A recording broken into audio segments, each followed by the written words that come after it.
Mexican composer Carlos Chavez. It's the first of his 10 preludes that were written sometime in the 1930s. They're new to me. I find this music very compelling and interesting, but especially this one for the prelude is a little bit more strident and austere than I would normally have selected for the prelude. So I just wanted to give you the warning.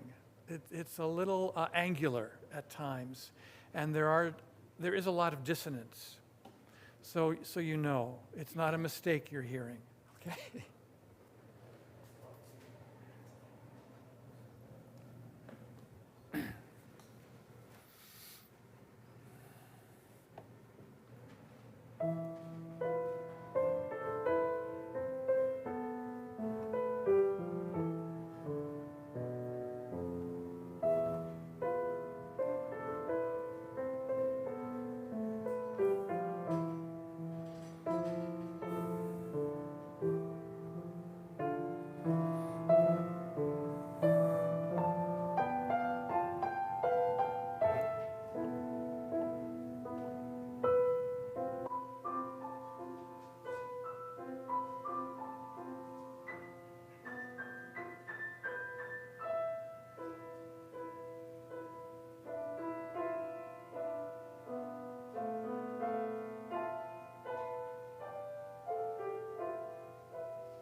Good morning.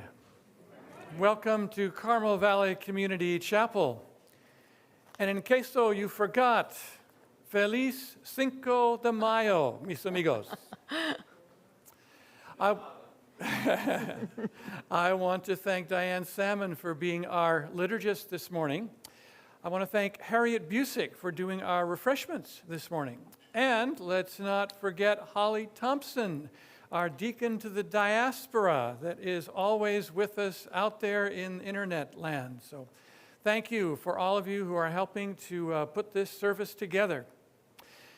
At this point in the service, I invite all who are able to please stand and join responsively in the call to worship printed in the bulletin. Sing a new song, all the earth. Bless Adonai for the love within and between us all. Bless the shining of the heavens and the opening of our minds. Bless the one who dwells among us. Let the heavens rejoice and the seas thunder. Let the valleys be glad and the trees sing with gladness. For God is present in every act of kindness, in each initiative for peace, in every movement towards social justice, and our becoming the beloved community. Let us join together in singing our opening hymn, which is one of the song sheets in your bulletin, Womb of Life and Source of Blessing. And I invite us to sing the first 3 verses.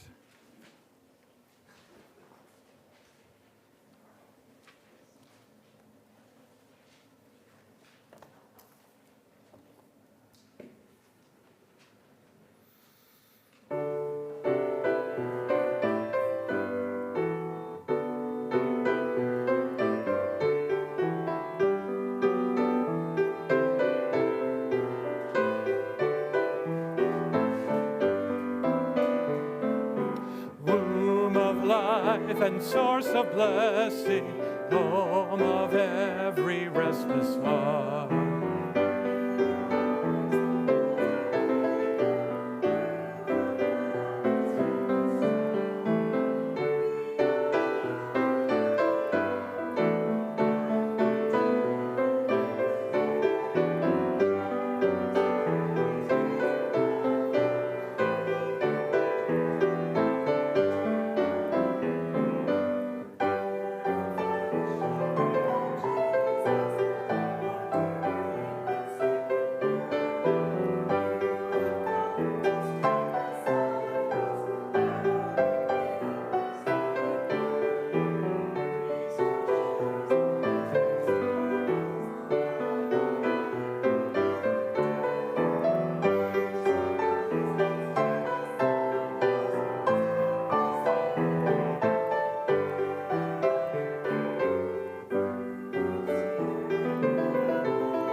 At this point in the service, I invite us all to join together in a few moments of silent prayer and meditation.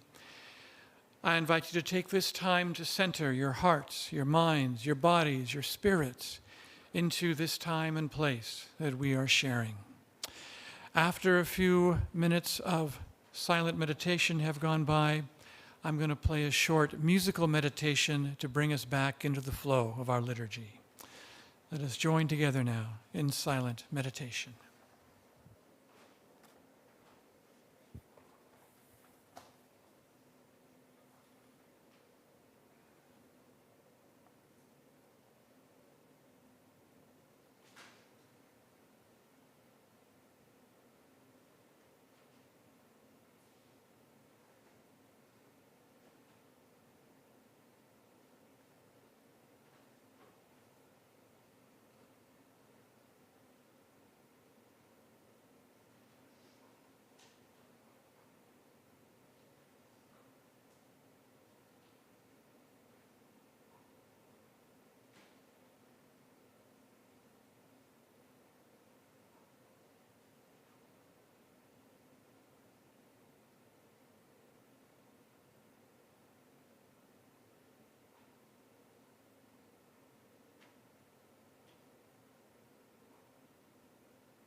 This morning, we hear one of several psalms that enjoin us to, quote, sing a new song, unquote. These psalms are variations on a theme of singing a new song and use many of the same formula. So it would seem that there is nothing new about singing a new song. But these psalms present us with a global perspective. All nations are called to sing and to make music. Indeed, all creation is to join in this cosmic orchestra of celebration. And one of the important themes that comes up in these psalms is righteousness. Righteousness refers specifically to justice that is fairly and generously administrated. These psalms are referred to as enthronement psalms for a people without a king and without a kingdom. Let's take a listen to our reading for this morning.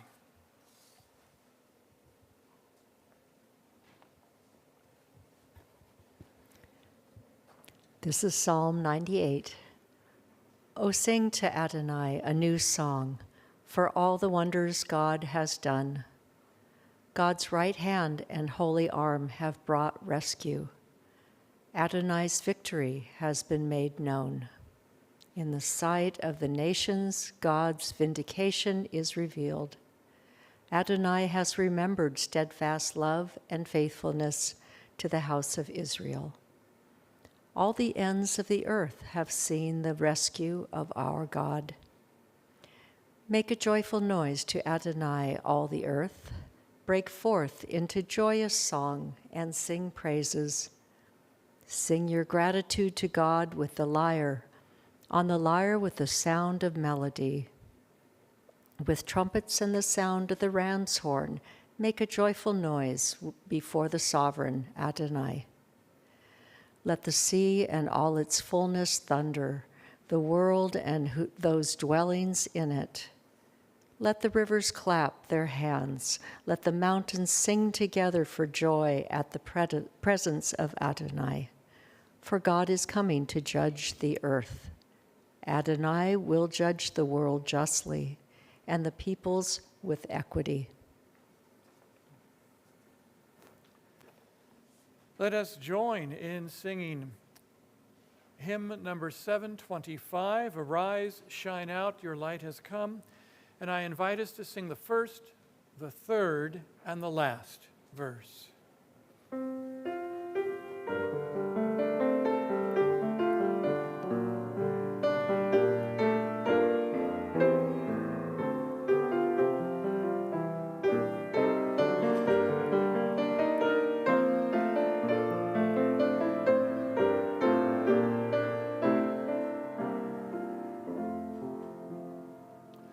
Arise, shine out, your light has come, unfolding city of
About a week ago, when I realized that we were actually having a service on May 5th, Cinco de Mayo, I thought, well, I've got to play some Spanish music.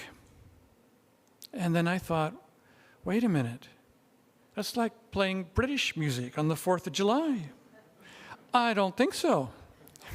So I researched Mexican composers.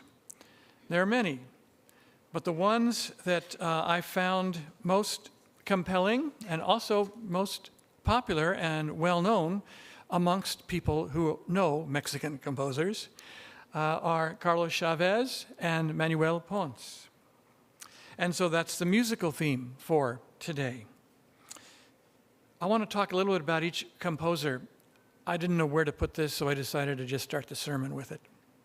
Carlos Chavez was born in 1899, died in 1978. He is revered as one of the most influential composers, conductors, and musical educators in Mexico's history. He has been called, quote unquote, the dean of the school of modern composers in Mexico. And he was born in Mexico City. And his family, when he was young, often visited regions where there was a rich culture of indigenous peoples that music, especially of these indigenous cultures, deeply influenced Chavez. After the Mexican Revolution, Chavez became one of the first composers to create Mexican nationalistic music inspired by the Aztecs. He excelled as a conductor, leading Mexico's top orchestras as well as ensembles around the world. He even filled in for the great Arturo Toscanini, conducting the NBC Symphony Orchestra once. And indeed, for many years, he maintained a very busy international schedule. Now, as a composer, Chavez is often linked in the United States to his good friend and contemporary, the iconic American composer Aaron Copland. Both composers sought to create a distinct musical sound world that spoke to their home countries at a time when Europe was seen as the only serious and legitimate contributor and creator of contemporary classical music of the day. Chavez, as I think you heard, especially during the prelude, was a modernist. And perhaps the composer that comes to most people's minds when they hear a lot of his music is not Aaron Copland, but Bela Bartok, perhaps a more apt musical affinity between those two. His 10 preludes, of which you heard 2 this morning, were composed in 1937. I talked a little bit about that first prelude. Despite its sparse and linear feeling and mood, I just found it very compelling. Part of it is that it's not written in a major or minor key. It's written in what's called a mode, particularly the Phrygian mode. So the important thing about that is not to remember it's in the Phrygian mode, but that there is a reason the composer chose to write in a scale with harmonies that are not as familiar to our ears as most of the music we've heard during our lifetimes in major or minor, for those of us in the Western world. And in both the pieces you heard from him, it is a very sparse texture. For most of the time, there are only 2 voices, only 2 notes going on at the same time. And that fifth prelude, which was right after our meditation time, I was really drawn to that because of its almost meditative bell-like quality to the piece. The second composer on the docket for this morning's service is Manuel Ponce. He is a little bit younger than Chavez.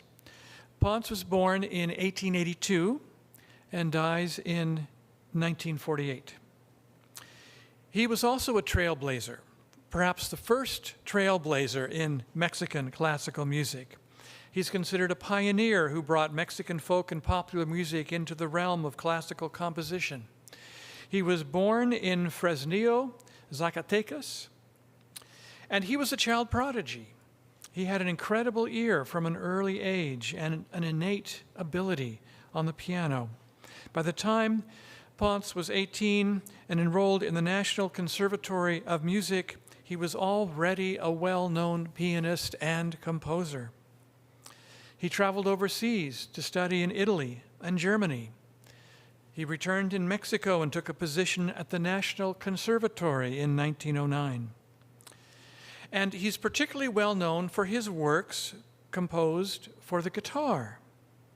And in Mexico, Ponce met guitarist Andre Segovia. And as everyone who met him was, Ponce was greatly impressed. And Segovia actually commissioned some original pieces from Ponce, which began a wonderful collaboration between the composer and the virtuoso guitarist. Can you imagine what it would be like for a young Mexican composer to get his pieces for guitar premiered and some even commissioned by Segovia? I can't even imagine that. Sounds wonderful. Ponce would later turn his musical focus, compositional focus, into orchestra genres. He taught music and folklore, and he was awarded the National Science and Arts Prize in 1947. So coming up, the rest of the service today, I'm going to be playing 2 pieces by Ponce. The first one is the offertory, and it's titled Estrellita, which translates into English as Little Star. And for the postlude this morning, a piece that he wrote for the piano in 1909 titled Intermezzo Number 1. And I love the feeling of this piece, this intermezzo. I hope you enjoy it. There's a sweetness to it that I really enjoy.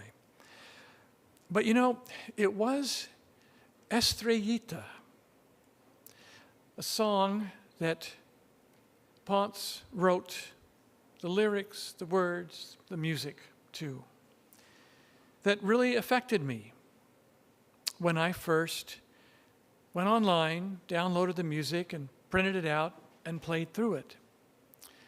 And all of a sudden, I remembered that my Mexican grandmother loved this song, Estrellita. Now, two of my grandparents came from Mexico. And I did not know any of my grandfathers. I did not know my grandmothers very well because they always lived far away from where we lived. My Mexican grandmother living in Houston, Texas, most of her life, and me and my family being in California, and we'd see her rarely. It wasn't until I was about 14 when she moved out to California because she needed to go into her retirement community and wanted to be close to family, and we were her only family left. So my knowledge of her and my remembrance of her is mostly from my 14 age 14 and on.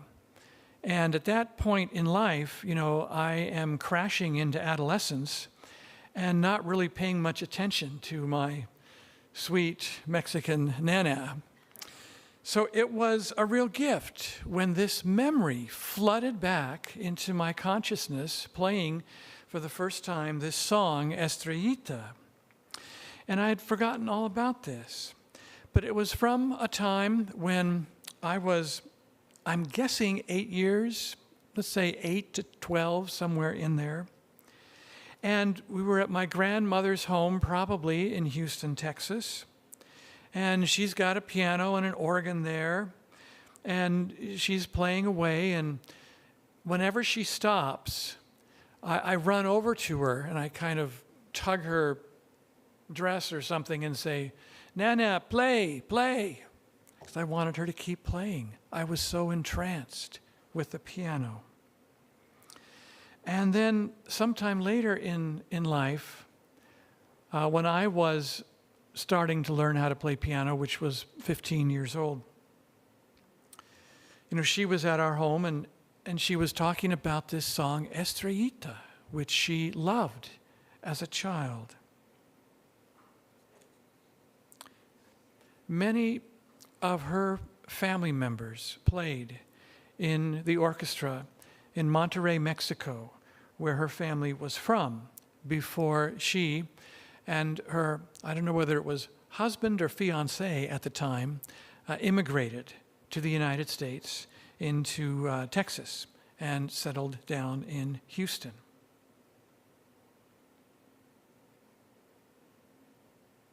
I can only imagine that journey when she was, you know, maybe early 20s, possibly younger. I'm not sure exactly what year, around 1920 when she immigrated. That it must have been quite a challenge, leaving her homeland, coming into a new country where she didn't speak the language and had to start a whole new life all over again. And all this comes to mind when I think about this psalm. This psalm about singing a new song issued by a God who is forever doing a new thing. There are several examples in the First Testament, just two. The first one from Isaiah 43, where the prophet writes, speaking on behalf of Adonai. Do not remember the former things, or consider the things of old. I am about to do a new thing. Now it springs forth. Do you not perceive it? I will make a way in the wilderness and rivers in the desert. Isaiah 43, verses 18 and 19. And another prophet, Jeremiah, writes about this new covenant that God is going to be creating with the community. Jeremiah says, "The days are surely coming, says Adonai, when I will make a new covenant with the house of Israel and the house of Judah. It will not be like the covenant that I made with their ancestors when I took them by the hand to bring them out of the land of Egypt, a covenant they broke, though I was their husband. But this is the covenant that I will make with the house of Israel after those days. I will put my law within them, and I will write it upon their hearts, and I will be their God, and they shall be my people. No longer shall they teach one another, or say to one another, 'Know Adonai,' for they shall all know me, from the least of them to the greatest. For I will forgive their iniquities and remember their failures no more." That's from Jeremiah 31, verses 31 to 34. Both those examples are written by prophets during the exile, when the people of Israel and the people of Judah are exiled from their land. And it is out of this calamity and trauma of exile that the prophet is saying something new is going to emerge. Not just a restoration, but a new foundation upon which to become a people united in covenant with one another and with Adonai. Walter Brueggemann believes that these promises of newness in the midst of devastation represent God's, quote, intention to work a radical newness in Israel's life, which can in no way be derived from the present circumstances. These promises derive much of their substance from Israel's old core memory, so that Yahweh will do again what Yahweh had done in time past. New creation, new covenant, new kingship, new exodus, new land distribution. The substance of the promises is derived from old memories, but the power to generate the newly promised reality is rooted not in what is old, but in what is fresh and alive about Adonai. End quote.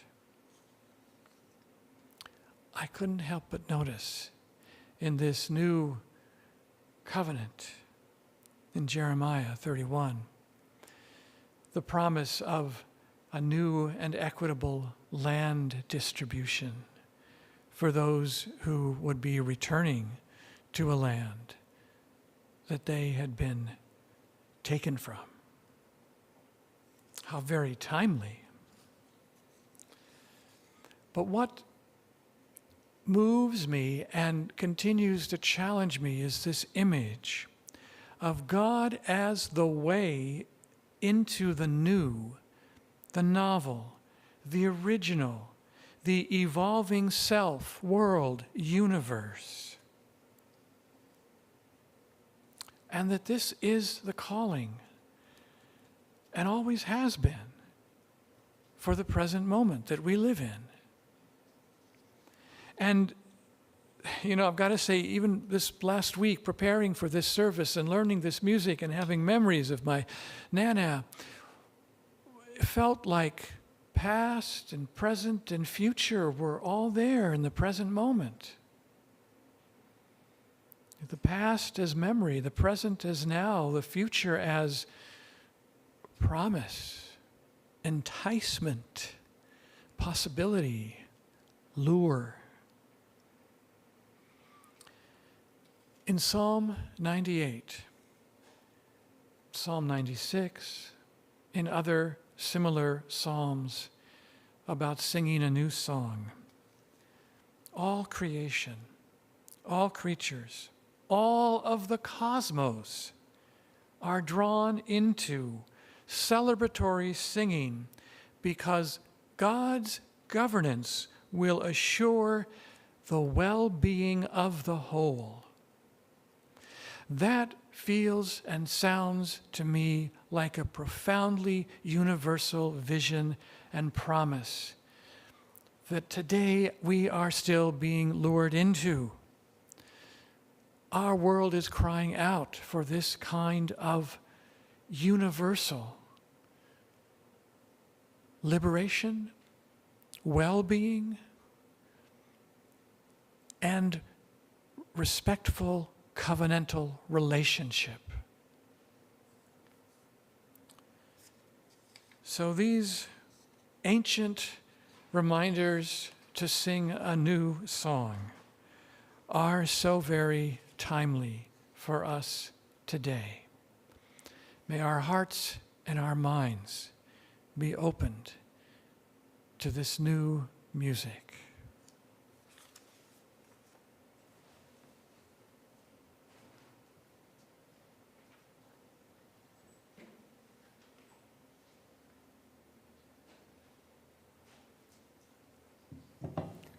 Please give with love and generosity.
Please join me in blessing the gifts together. O God, through the offering of these gifts, may we become a more open people, open-minded in hearing your word and wisdom, open-hearted in healing a broken world, open-handed in heeding your call for charity and enacted love. With the thanks for all good gifts, we present a portion of our substance and the whole of ourselves. Amen. Please be seated.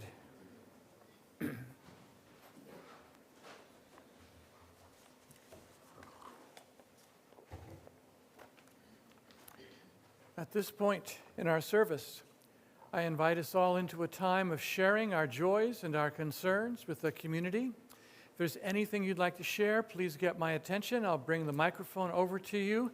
And if there's any way in which we might join in solidarity with your sharing, please let us know by ending with a phrase that we might be able to repeat, like, thanks be to God, God hear our prayers, or blessed be, or whatever.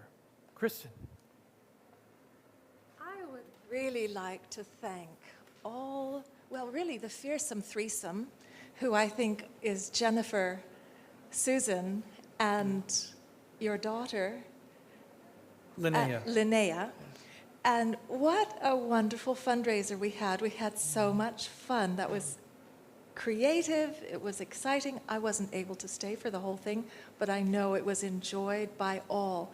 And thanks also to Peter for giving that beautiful space.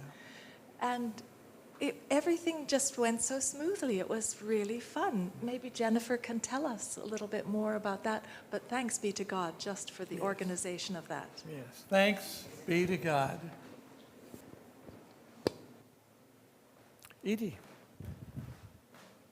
Rick, I want to thank you for that wonderful message this morning.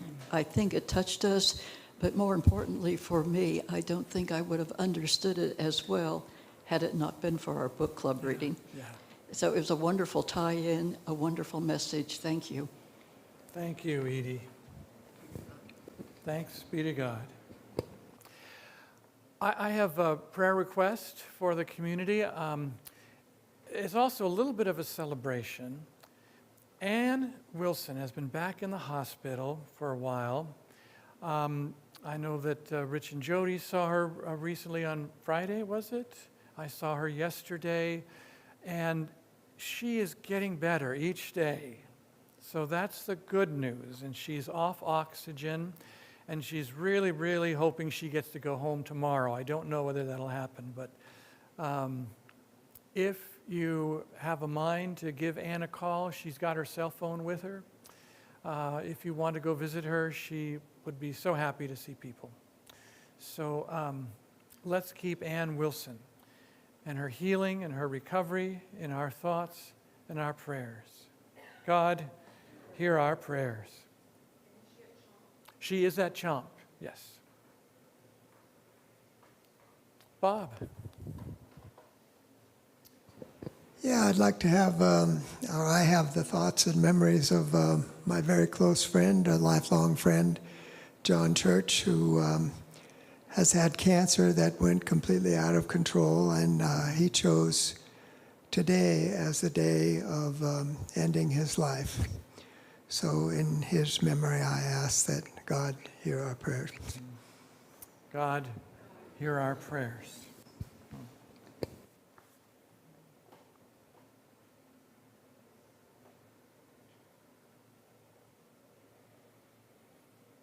If there's nothing else that folks wish to share at this time, I invite us all into a few moments of silent prayer together. After a little bit of time has gone by, I'll invite you to say the paraphrased version of the prayer of Jesus that's printed in the bulletin. Let us join together now in silent prayer.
Gracious God, during these challenging times,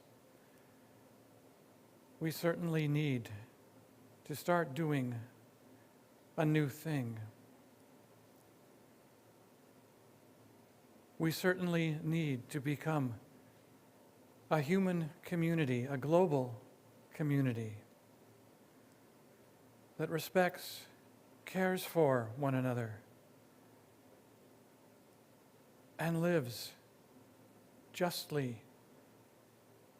protecting the welfare not only of all people, but of all creatures on this planet, and of this planet as well.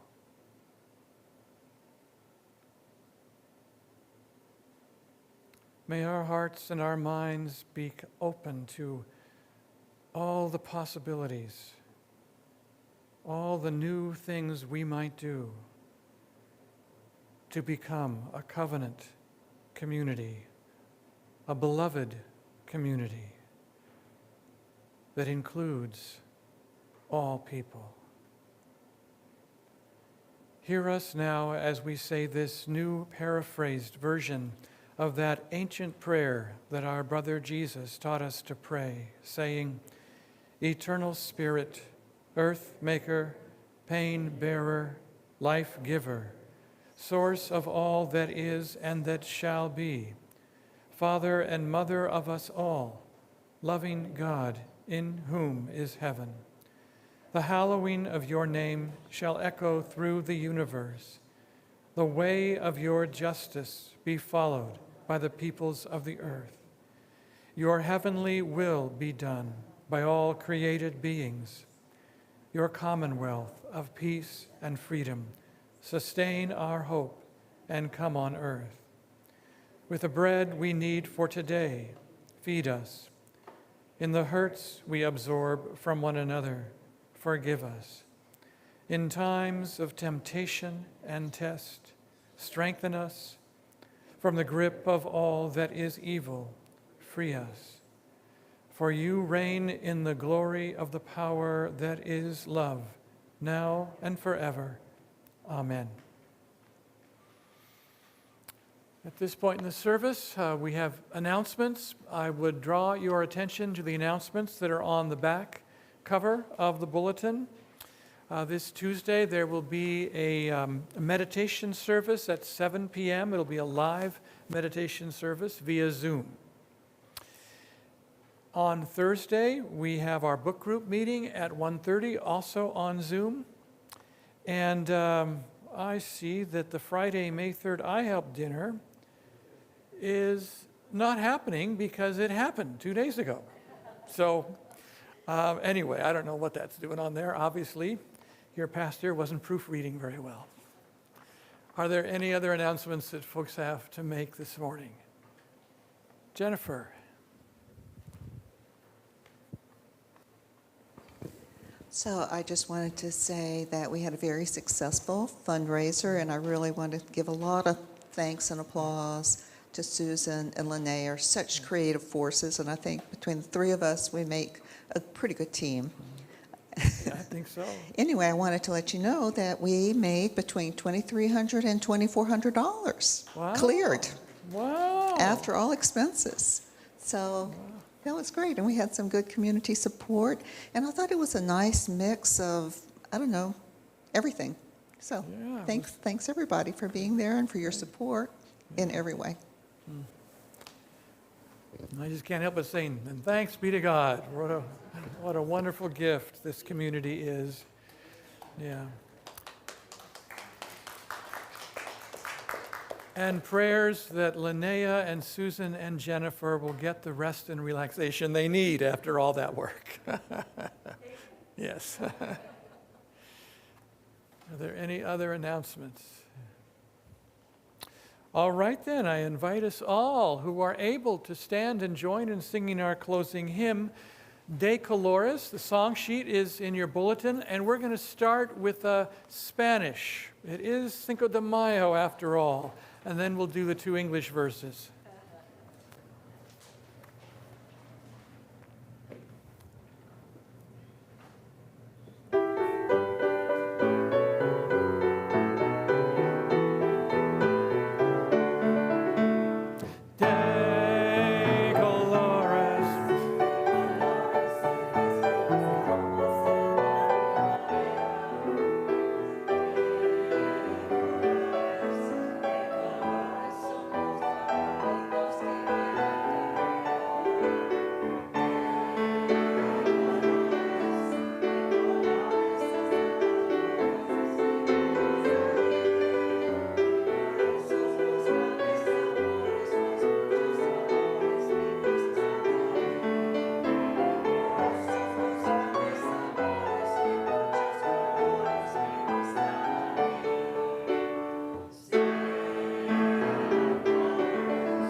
in peace. May the world, so full of colors, of sunshine, of life, and of singing, also be filled with love and care and compassion for yourself, for one another, for all creation. May you go forth this day with grace, with hope, with joy, and in peace. Amen.